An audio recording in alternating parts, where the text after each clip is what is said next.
Hello gamers, this is Mike with Guild 9 Gaming.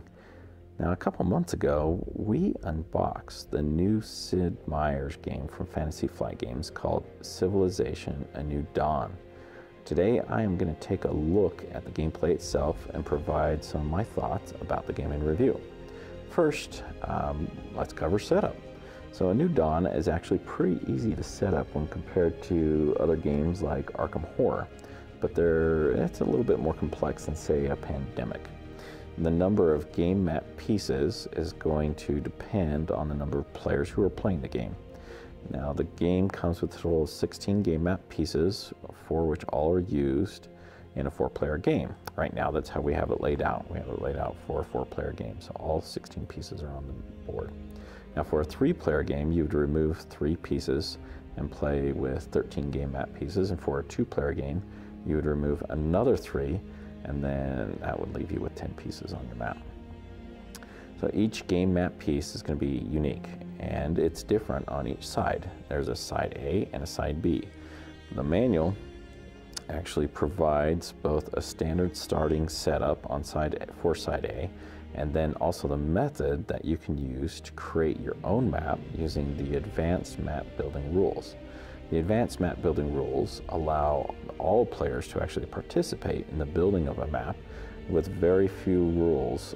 However, there are rules to make sure that you don't get islands and other things like that.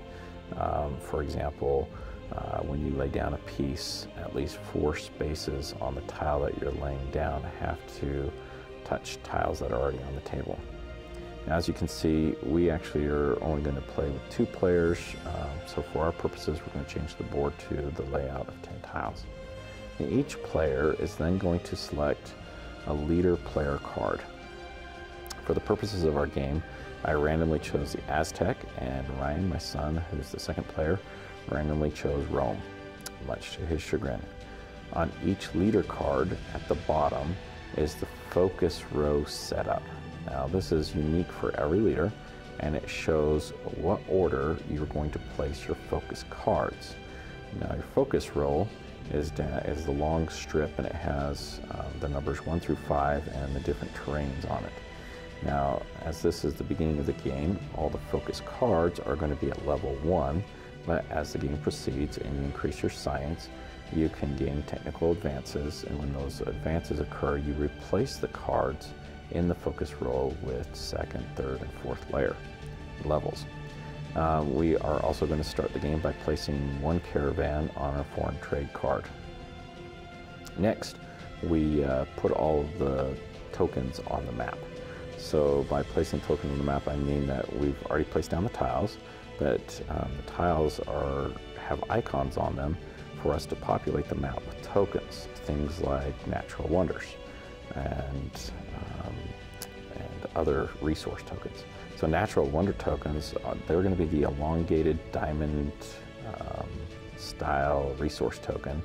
Additionally, there are 4 types of resource tokens. Resource tokens are rounded. The 4 types of resource tokens are marble, diamond, mercury, and oil.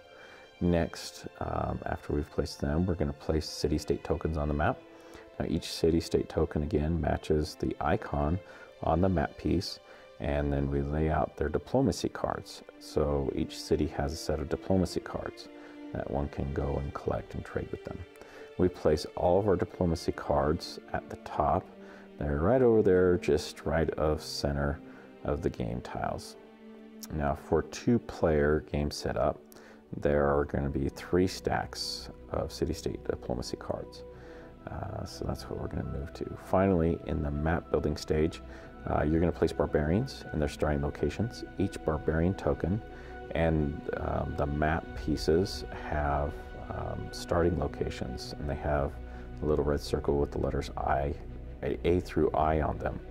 And you just basically match them up and place them down on the board. So after that, you place the direction token on the edge of the map. So the direction token tells you which direction the barbarians are going to move when you roll a dice. And you roll the dice when you turn the event dial to the Move Barbarians icon. The direction token is designed to slide right up against the board so it doesn't get rotated on accident. It can go any direction initially, but then you want to lock it in place, so to speak. Now Ryan's placed our token at the top of the board, right there, top center, and the event dial has been rotated for the startup so the arrow is pointing at the spawn barbarian icon. That's the little helmet with the asterisk icon underneath it. The first player does not rotate the dial at their turn, but at the beginning of each turn afterwards, the dial is rotated clockwise. On the event dial, there are 2 of the move barbarian spaces. It's the helmet with the arrow. 1 spawn barbarians, and as I said before, that's the helmet with the asterisk. There's 1 trade token space, looks like a little box, and a blank do nothing space. The trade token space gives every mature city a trade token. We'll talk about that in a minute. But next, during your setup, you separate your wonder cards. The wonder cards, again, are determined based on the number of players. There are 4 types of wonder cards. Each is colored, and also they have a corresponding type. So the colors are blue, yellow, red, and purple, and then they correlate with science, economy, military, and culture, similar to the focus card rule. Now, each wonder group is separated into 3 different eras. The cards at the top are going to start with ancient, and then they're followed by the medieval and then modern eras. For our 2-player game, we actually are randomly removing 1 of the ancient cards and 1 of the medieval era cards from each of the color/type. The decks are then built with the ancient era showing up first, followed by medieval and then modern. Wonder tokens are then placed next to the wonder cards, so when a card is built, or a wonder is built and then card is claimed, you take that token that matches the wonder and you slide it underneath your city.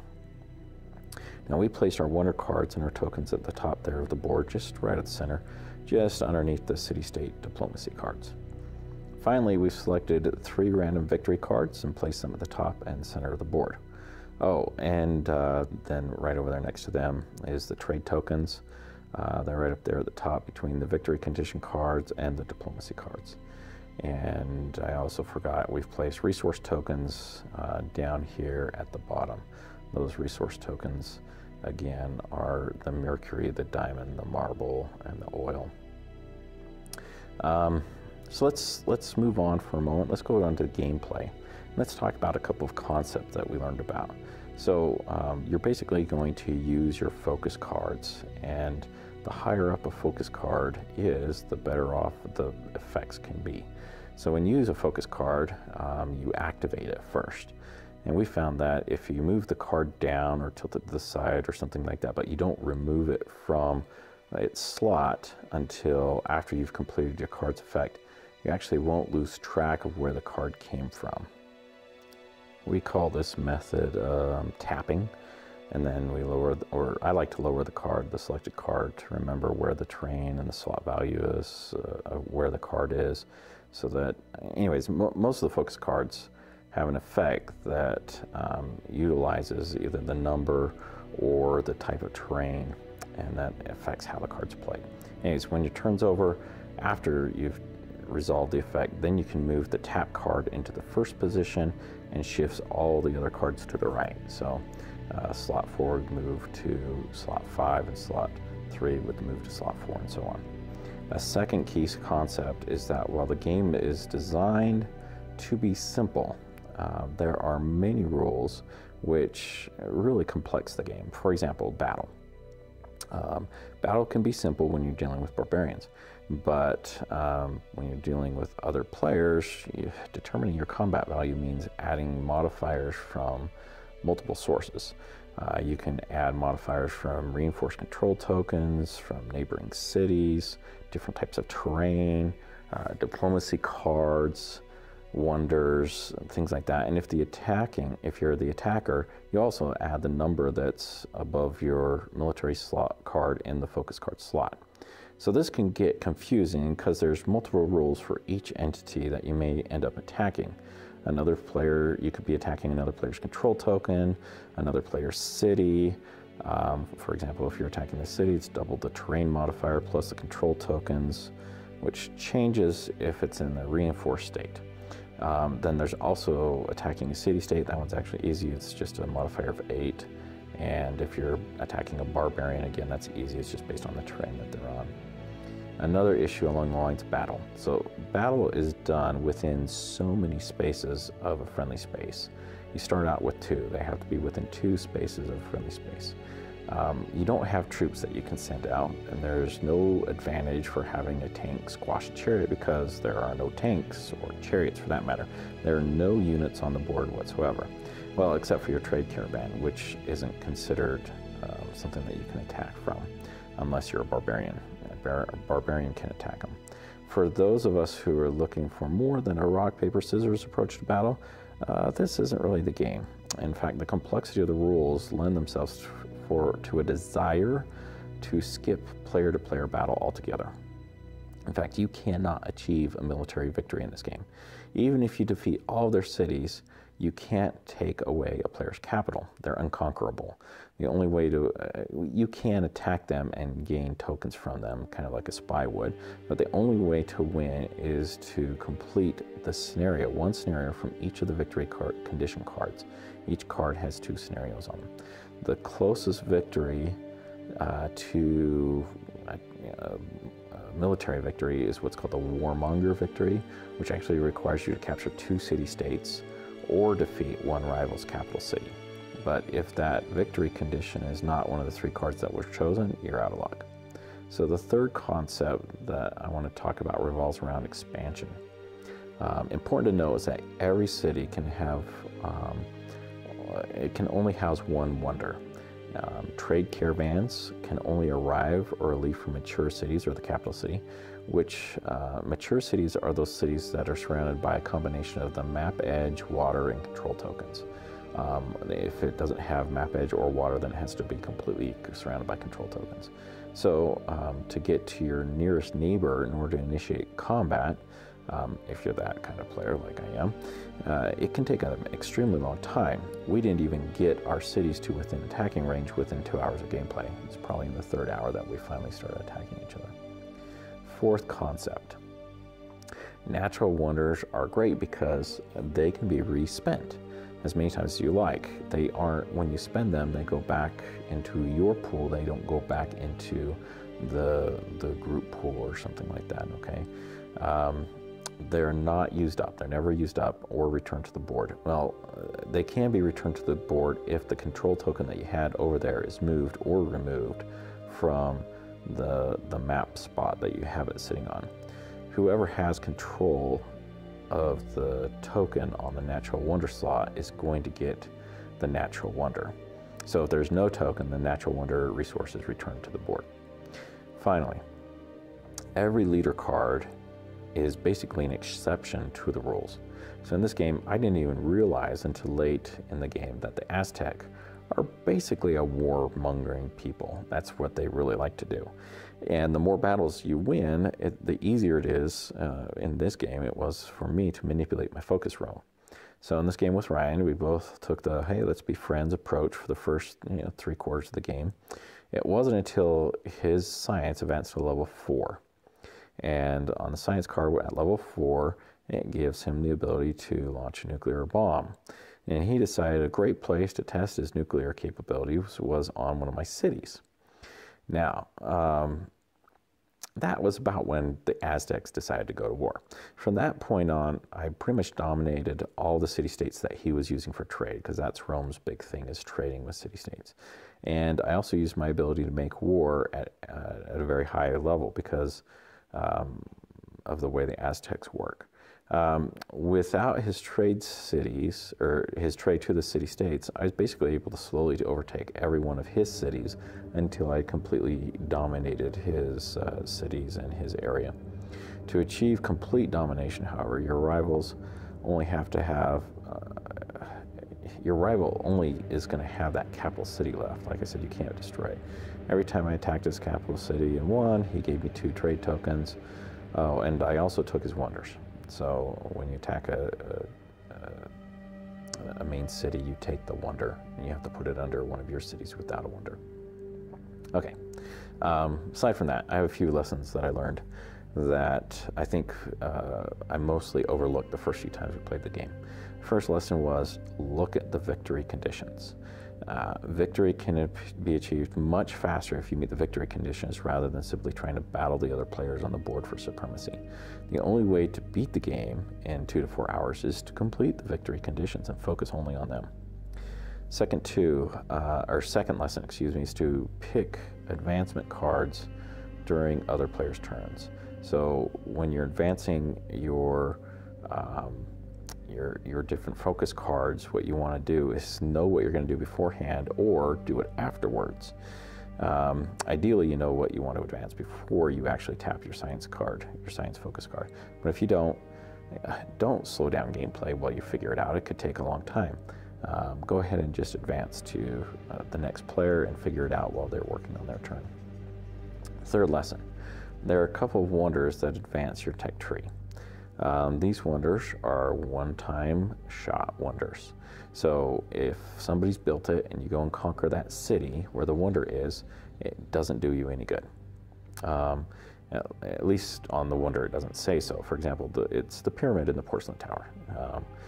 They basically state that the bonus applies to you only when you build the wonder. So don't go and try and capture those just for the wonder. It's not going to do you any good. Another lesson I learned was the first 2 era/tech levels that you're really going to only be focused on defending yourselves from the barbarians, trying to establish some trade routes and expanding your city so that you can build wonders. Those are all good things, but it's not really until you get to the modern wonders and you get a couple of focus cards to the 3rd, maybe the 4th levels, that you're actually close enough to make a play for another player's cities. By that time, they may have already completed the conditions required to win the game, so don't forget to look at the victory conditions. Again, if you want to battle other players, you may have to find ways, I guess if you wanted to battle other players, you could probably find ways to prevent the other players from achieving victory conditions, but it's really difficult to do. With that in mind, let me summarize my review into 3 categories. I'd like to talk about the game components, the gameplay, and replayability. So under components, honestly, I think the components are pretty good. They're all thick cardboard or plastic. They're standard thick cardboard cutouts. The spinners are plastic. The cities are plastic, and the trade caravans are plastic, and those are nice. But I must say, the event dial. So the event dial is the most used dial of the game. Every single turn, it's passed to the next player who rotates it. And every player who spins it basically is working to rub off the image on that dial. After 4 or 5 games now, the cardboard dialed image is starting to fade, where the plastic pointer is constantly rubbing off the paint, off the cardboard. Other than that, pretty good components. Gameplay. To summarize it, I'd say, well, it looks like the rules are simple. There are player versus player interactions that increase the complexity greatly. The gameplay runs pretty quickly, especially when compared with other Civ turn-based games. What also helps is when players plan out their next moves during the other players' turns and use that time to pick things like their caravan routes, science advancements, other things like that. Your focus card upgrades. I don't know how you could add more than 4 players in this game for like a future expansion, because 4 players is really about the max I recommend. Otherwise the dial just keeps on spinning, nothing happens, and it never gets to you so that you can take advantage of it. Replayability. I think the replayability of this game is probably the best of any game I've ever played. The victory scenarios can change, the board can change, civilizations you're playing and playing against are all going to change. Who you're playing against, if you're playing with a friend versus a spouse or somebody else. Anyways, everybody's style of play is going to be a little bit different. So there's many variables to how the game is configured and play. So that makes replayability just amazing. All in all, I had a blast with this game. It's much easier to play than other Civ board games that I've played in the past. It's not quite as fun as a solo Civ video game, but I would definitely say it's faster, far faster than a Civ multiplayer game. I'm not going to say that there weren't times when the game appeared to drag on, but usually that was because one of us was advancing our tech tree during our turn, or we got to talking about rules or something and forgot to pass the event dial. The more players, the harder it is to keep that event dial moving. I kind of almost want one of those speed chess timer things that dings after 45 seconds to move the event dial to the next person. I know the box says that it's not suitable for children under the ages of 14. I'll be honest with my 10 and 12-year-old are getting to know the rules better than I am, probably. After 4 or 5 game sessions, I still need to lean on the rule book a little bit for some of those oddities, new events that we haven't come up against, just things that we haven't experienced yet. There's so much variability to the game. The last time we played, for example, I found out that a barbarian cannot respawn if you place a control token or a city on their spawn point. Good to know. Anyways, good game. I give it 4 stars out of 5. It's really close to 5, but the complexity during combat just leaves it just a little bit lacking. This has been a Guild 9 gaming review of Fantasy Flight Games' Sid Meier's Civilization: A New Dawn. Thank you for watching. If you like this review, please subscribe to our channel. Also, you can join the Guild by visiting our website at www.guild9gaming.com and register. See you next time on Guild Review.